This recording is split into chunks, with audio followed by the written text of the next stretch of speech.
Hello, hello, hello. Welcome to Top Treks. I'm Jamie Gallagher, and I'll be speaking today with Alfredo Carpineti. We are going to be looking at the top 5 philosophical episodes of Star Trek. This is a really great topic. I like the ones that are going to make you think, because sci-fi is all about making you think. It is about portraying situations and ideas in sometimes ridiculous lights that get you to question and explore difficult topics, and Star Trek is fantastic at doing that. There are so many episodes where you can see they've taken a particular topic and they play out in a 45-minute episode some fantastic drama that has real meaning. And I've had a sneak peek at Alfredo's choices, and they're amazing. Like, there are some really great episodes in there. Like I was saying on Twitter, that one of these episodes I think is the most underrated. I have no idea why we do not talk about this episode more. And so do try, and if you can guess any of the episodes that are coming up, put them in the chat box. Hello Josh, hello Alan. So if you can think of what episodes you think are appearing, put in the chat box. What is, for you, Trek's greatest philosophical episodes? And we'll see if Alfredo has picked 5 of them. I'm gonna look and see if any of them are guessable. I'd say 2 of them. 2 of them I think are probably guessable. Other ones, I'm delighted that they're there, but I wouldn't have thought of them immediately. So have a guess in the chat box. Do say hello to us as well. It's nice that so many people are watching. And keep the chat going. So, like, as we're going through today's episode, thoughts, comments, questions, put them in chat box. Say hello. This is all designed to be friendly. We're all Trek fans together. We're all being friendly.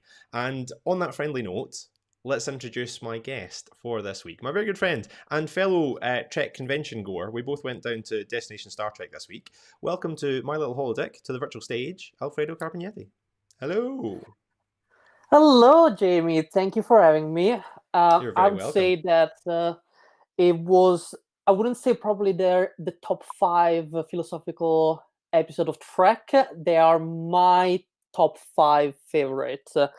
Mostly because I know that one of them is probably one of the most loved episode of Trek ever, and it's always referred to as the most important, crucial. And I rewatched it at lunchtime just because Chris, my husband, didn't remember it very well, and I still cannot fucking believe that it was done in 1989 and is still so relevant today. But no spoilers. You'll Well, find out what it is. like I know what you've chosen. And I'm thinking, what episode does it be? You give a date, so that's a bit of a clue there. Yeah. Some guesses coming in the chat box as well. So we've got Chris, Tuvik's decision. Again, Chris was at Destination Star Trek with us, and Chris was on the very first episode of Top Treks as well. And then Alan agreeing, Tuvik's for sure. Well, we'll see. We'll see. As I said, not all of them are guessable. Measure of a Man from Joshua there as well. So Also, Alfred, we should introduce you as well. But let's before we get on to the Star Trek, tell us a little bit about who you are. Who is Alfredo? Hi, well, I am an astrophysicist and science journalist. I work as a science journalist for IFL Science, and on my spare time, I have a podcast and blog called The Astroholic. The podcast is called The Astroholic Explains. And on top of all of that, I also run Pride in STEM, which is a charitable trust supporting LGBTQ plus people in STEM. This is me. I would say that my Trek education is sort of solidifies in my mid to late 20s. Trek was something that it was always on TV in Italy, but most of the things I've seen were very much episodic. Stuff were in the right orders, series were like shown together. So my understanding until I actually moved to the UK and started watching it properly was very much this is super cool. There's some really cool stuff, but I didn't really had the solid grounding that I got afterwards. But I love the idea of a since Trek then, education. I think Trek education never stops. Like we're constantly learning. yeah, oh no, absolutely. It's with my husband, we've been doing machete cut of every single series because he had never seen anything before Discovery, and he fell in love with Discovery, and so we're just like, okay, now you need to cope with everything else. I mean, I'm loving Discovery, and I'm loving. I'm Marika. If you're watching, hello. She was saying that she's been watching Star Trek Discovery as well with her little kid, and I like that new fans are coming to Discovery who have maybe not seen previous series, and I love the idea of a Trek education. There should be a Trek education system that should be taught in schools. I know a few subjects I could have cut out of school and gladly gone into Trek lore. That would have been a happy place for me. Anyway, well. If you I study philosophy in school, and I'm sure that you could discuss philosophy just by using Trek episode. All of Western philosophy is in Trek. Well, that's a good point to jump into some philosophy now. So let's start counting down your top 5 favorite episodes to do with philosophy. So this first one, I've got a little trailer for the first one. I think maybe we'll just jump in. We'll show the trailer. Mm-hmm. I think a lot of fans, a lot of Trek fans, every Trek fan probably is going to recognize this episode. So in at number 5 spot, say hello to Space Seed.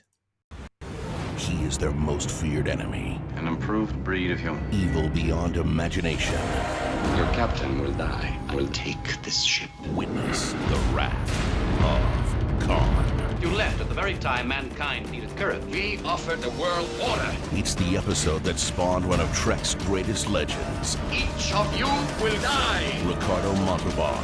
The captain is dead. Star Trek. I love the episode, but that's an overly dramatic trailer. Yes. Space Seed. Give us a little snippet. What is Space Seed about? The Space Seed is about the crew of the Enterprise finding a spaceship in deep space from Earth, from the futuristic era of the 1990s, where and they found some people still alive. And among when they get on board, they wake up their leader, this Khan, who is we are told throughout the episode that in the 1990s there was the eugenics war, in which a breed of superhuman has been genetically engineered, and they were trying to rule the earth. And Khan was their leader. And I mean, Khan, the absolutely iconic Star Trek villain as well, made famous by the Wrath of Khan film. And I love, Trek, everything that happens in Trek, people watching at home might not know this, everything that happens in Trek is absolutely factually true. Every single thing is completely true, and I refuse to be told otherwise, except the eugenics war, because we've gone past it, because it was, 86 or 89-ish about the eugenics war? We know that Khan is left Earth around early 90s. So, well, thankfully we skipped that bit anyway. So Khan is sent into space through the after the eugenics war. Why is this one of the great philosophy episodes? So this underpins one of the, I think, issues with how all of Star Trek philosophy is approached. And I know that I probably shouldn't start with the bitter pill, but there is some crucial issue in the philosophy of Trek that we need to address. And if you know a little bit about philosophy, you know that we're gonna meet because it's an episode about one of Star Trek's favorite villains, is the villain of philosophy, at least for me, because I hate him, and is Hegel. Hegel is German philosopher who has pretty much shaped the way we think in the West. We cannot have any approach, like if you agree or disagree with him, you're still having to face him and deal with him. So, what two particular issues in Trek are about the idea that exploration and science are always push forward. There is always progress, which we can discuss discovery in a bit, because that is slightly changing our philosophy at Trek. But there is this idea that sort of destiny through progress, and that is pretty much, in a way, it's definitely a rib out of the philosophy of Hegel. He envisioned that history as a destiny in which states sort of make it happen and create the future and the power, etc. It's an unfortunate philosophy in the sense that it's been used to justify most of the Western atrocities. And why it is particularly relevant for this episode, it's because there is this concept of this world spirit. Sorry, I don't remember the German name. World spirit individuals. These individuals, they are so important that can sort of change history around them. So for Hegel, like, all of us are peasants. We don't matter because the states were always overcome. He had in his mind the Prussian, old Germany state overcoming the adversity. But he also lived at the time of Napoleon, and he saw Napoleon as somebody that embodied this power and ability to change history. And something that is fascinating in this episode is how all the three male Earth character, Kirk, McCoy, and Scotty, talk about Khan. Khan was somebody that had at the time conquered a quarter of the planet, from the Middle East throughout all of Asia. And Spock is there completely flabbergasted that they are sort of saying, "Oh, there is no war until he was attacked. There was peace. There was no torture because he had power." And Spock is just there, but there was no freedom. How can you, members of the Federation of the future, can accept something so barbaric in the 20th century? And you can envision this romantic figure as Khan and its power, etc. And it is literally the idea of this incredible individual in Hegelian philosophy. And something else that we miss in this discussion, okay, apart the fact that obviously the episode is from the 50s, so racism, sexism, plenty there. But there is this idea that this guy is so charismatic and has all the quality of this superhuman, that everyone is in awe of him, interested in him, that the ship historian, she takes one look at him and she's like, I'm gonna have that day. I'm just gonna jump on that, betray all the Federation ideal for that. So it is really, in a way, Hegelian in the sense that this is something that is so powerful, so destined to be powerful, that it naturally just take over. It's born to rule. So there we go. Born to Rule with and your fifth choice, Space Seed, one of the iconic episodes, iconic villain, based in philosophy. And telling you a little bit about Earth's past and the shock that Spock has of our very recent past being quite barbaric. So we'll need to push on because we have only 15 minutes left to do your next four choices. And Greg's put a good comment in the chat as well. I did say that Star Trek had only got one thing wrong. It did have two things wrong. It was a famous episode, was banned from BBC Two because Star Trek predicted Irish reunification in 2024. Greg saying, I think it was something like that, or 2026 maybe? Who's going to quibble over a couple of years? And the BBC banned that episode from being on air. So that is something, well, it's not to come. I suppose it's not to come yet. Depends. Unlikely to happen in the next 4 years, I would say, but who knows? Let's move on. Moving on then. So we've got Space Seed in at number 5. Number 4. I'm going to set the scene up for number 4. In the chat, you're going to know exactly what episode this is. We're on Deep Space Nine. We are in season 1 of Deep Space Nine. Now, season 1 is rocky for most TV series, especially in the kind of era of 80s, 90s. There were some bad ones. You know, Next Generation, season 1, you know, you got to plow through it. You just got to plow through it. But season 1 of any Star Trek series has always had some gems. This is phenomenal. I think this is not just one of the best episodes of Trek. This is one of the best episodes of television. To set the scene, and Alfredo, you can take the story when I pass the baton. We're on the station, and a Cardassian war criminal has arrived on the station. This person has done atrocities during the Bajoran-Cardassian War. He's arrived for medical treatment on the station. This is a very, very bad man who Major Kira, is going to absolutely hate. This is a man who made Bajorans suffer in their hundreds and thousands. What happens?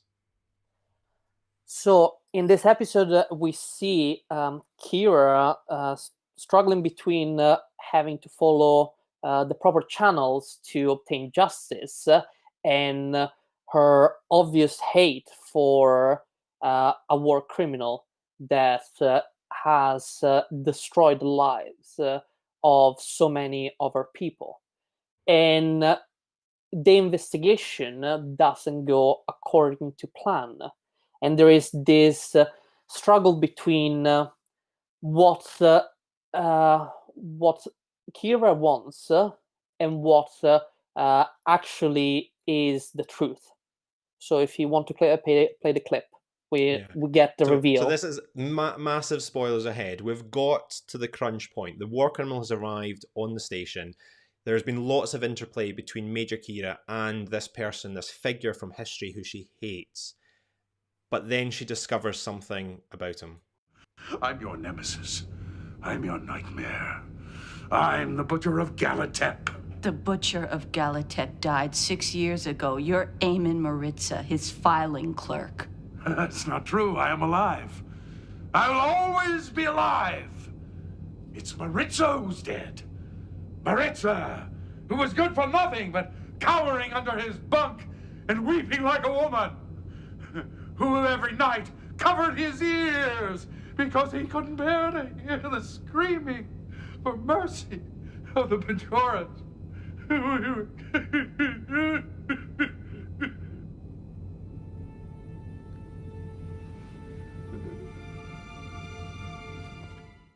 So not a war criminal at all, but a filing clerk. What does that tell us?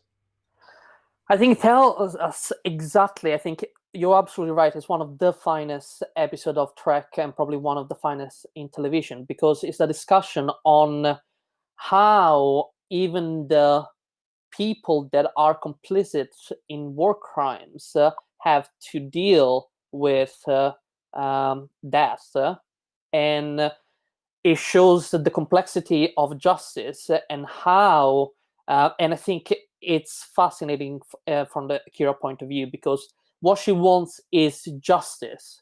And for as much as she is driven by passions, she is focused on justice through truth. So we have pretty much so many concepts of justice that we can go back from Hammurabi's tables to nowadays, and there are so many interpretations. But is the point that we need to have laws, we need to have structure and regulation to deliver justice. And Kira knows that if she goes along with this plan of having Maurizio being this war criminal, there's going to be a very public trial, and there's going to be retribution for what happened, etc. And this will be known, but she knows that a single life, Maurizio's, will be suffering, even though it might be complicit, even though he's dealing with all of this, but she knows that even a single life is important. So if there is to be justice, how can we allow the suffering of a single life to go unnoticed, or to justify that suffering? And I think that is so profound, and the character growth there, and all the discussion about the Cardassian and the Bajoran, phenomenal. Absolutely watch that episode. Absolutely. I don't doubt that some people watching right now are going to be digging Duet out. I know Alan's saying he's forgetting about these hidden gems in DS9, and it is a hidden gem. I'm amazed that we don't talk about it more. Now, your next choice, we have just 8 minutes left, 3 choices left to go. Really, really quick. We're going to rattle through these. Next choice is a really popular one. When people think of classic Trek episodes, this is it. We're going to jump into the start of the episode, where tragedy, absolute tragedy, has struck because Picard is dead. The system is shutting down. The levels in the isocortex are still falling. Damn. Prepare a Cordrazine series with...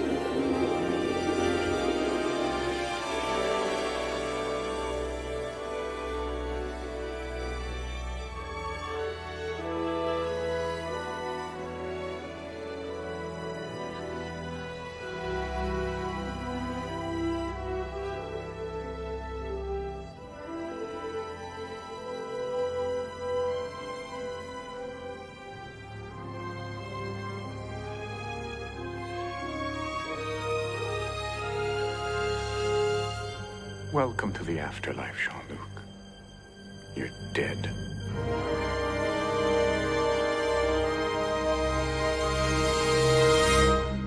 So Picard is dead, but again, spoiler, Q gives him a second chance at life.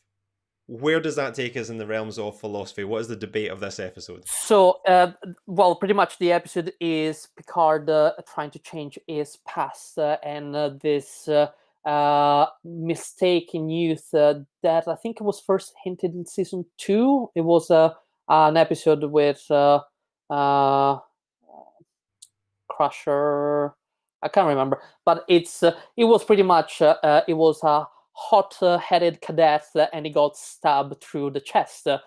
And the approach of changing your past and changing your choices is such actually not changing your past and not changing your choices is so crucial throughout philosophy. Mostly it's been in also a little bit Eastern philosophy, like Indian philosophy, ancient Egypt, some of the Judaic wisdom literature. In the Western philosophy, we mostly have Pythagoreans, this idea that the entire universe is a cycle.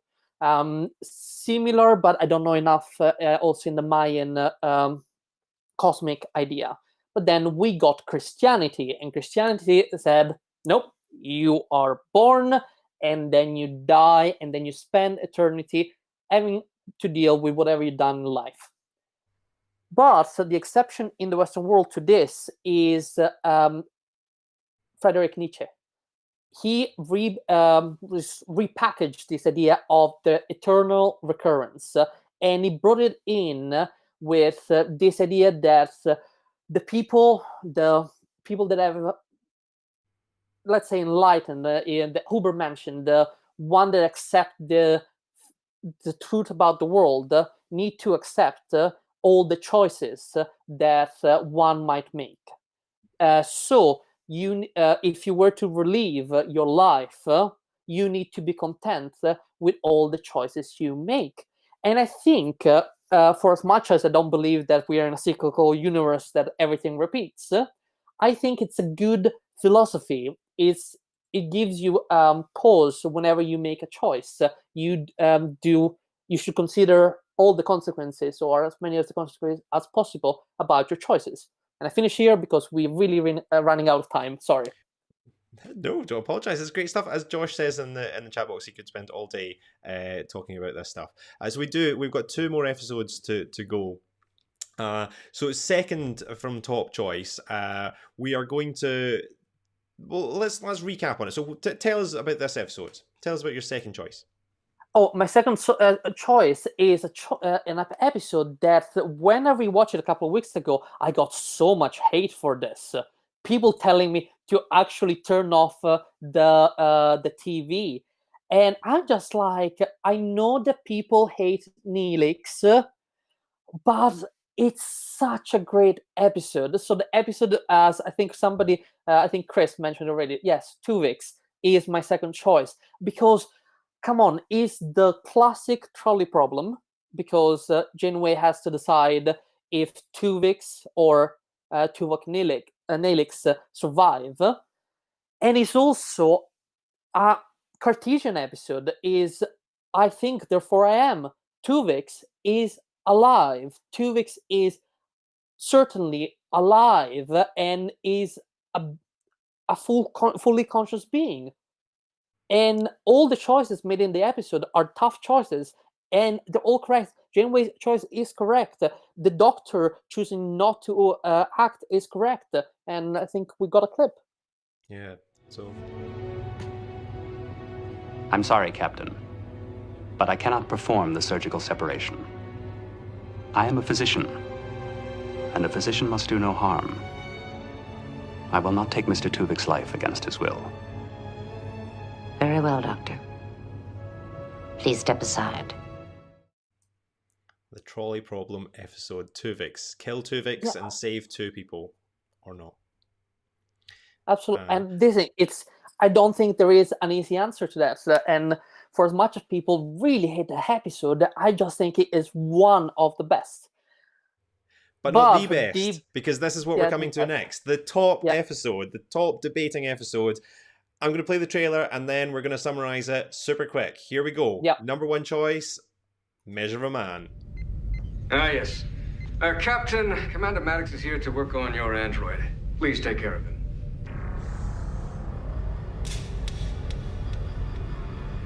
How have you been, Data? My condition does not alter with the passage of time, Commander. The 2 of you acquainted? Yes, I evaluated Data when I first applied to the Academy. And was the sole member of the committee to oppose my entrance, on the grounds that I was not a sentient being. What exactly will this work entail? I am going to disassemble data. Disassemble data in 60 seconds. What is the moral quandary here? Is data a person? That is what it boils down to. And oh my god, seriously, is the finest episode of Trek and one of the finest episodes of TV ever. The courtroom scene is incredible. The literally 30 seconds with Guinan, just Guinan never mentions slavery. She just like hints and drink her coffee or whatever, her liquid, knowing exactly that is the message. And seriously, 3 decades on, don't tell me that cannot be shown tomorrow and feel like incredibly relevant. We still struggle with the ethics of personhood for human beings. We haven't even started consider what it would be like for another sentient species. So it's it is the finest episode of Trek. But if I can give a final message before you cut me off, I would want to give 2 special mention. There are philosophy. One is the Prime Directive. I'm not going to get into it, but the Prime Directive is so Western philosophy and bad Western philosophy about non-intervention, and we can discuss that a lot. But one thing that is very important and we absolutely love in Trek that we definitely need to deal with it better is the need of the many. We always use it. Is this utilitarian? I cannot pronounce it now. Utilitarianism. So it's the fact that you're trying to maximize the happiness of everyone, of the many, but you cannot have a society like that, because a society like that, if is only focused on that, becomes a collective. Is a society that only cares about the society itself and not the individuals, and you have the Borg. With that, what a wonderful place to leave it. Alfredo, thank you for counting down your top 5 philosophy episodes. We had thank you for inviting me. We had Duet, we had Tapestry, we had the Tuvix episode, and finishing off with Measure of Man. Alfredo, thank you very, very much for joining us and taking us through the philosophy episodes of Star Trek. I will be back again next week at the regular time of 8 p.m, where we're speaking to Andrew Holding, who has mapped out all of the story arcs in the Star Trek universe. There's not one to be missed. There's a lot of work has gone into planning next week's episode. So join us next week for the greatest story arcs. But from me and Alfredo, thank you very much for joining us. Thanks for all the comments that came in. It's been a joy to talk about Trek on Top Treks, and I'll see you again next week. Thanks, Alfredo. Thanks, everyone. Bye-bye. Bye.